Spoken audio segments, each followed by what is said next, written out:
Ayan mga kalanskip, magbutong si Marimar. Ayan o. Wow, sarap talaga niyan. Ayan ang gata.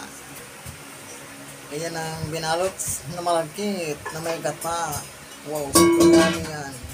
Mga kalanskip, piniprepare niya ng paglalagyan ng ng malagkit. Harap niya, Yun, wow. Sarap ang niyan. Ang kapartner lang yan, kape with to you.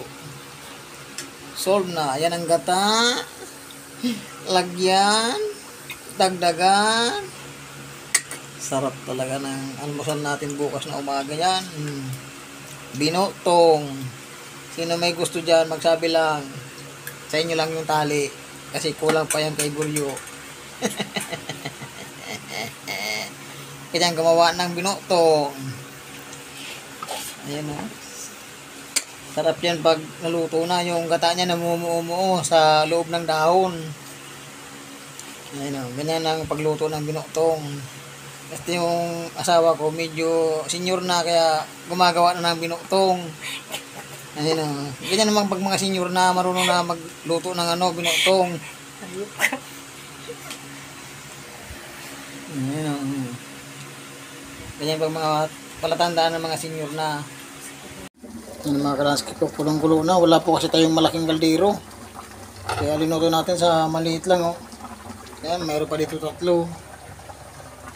Wala po kasi tayong malaking kaldero.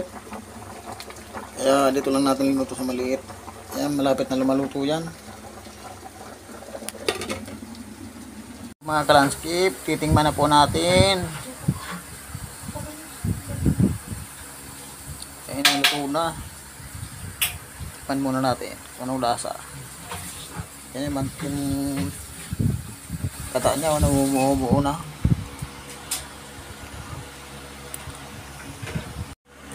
Ubos na mga kalanskip yung kinain natin na binuto. Tama-tama lang yung lasa. Yan o. Simot.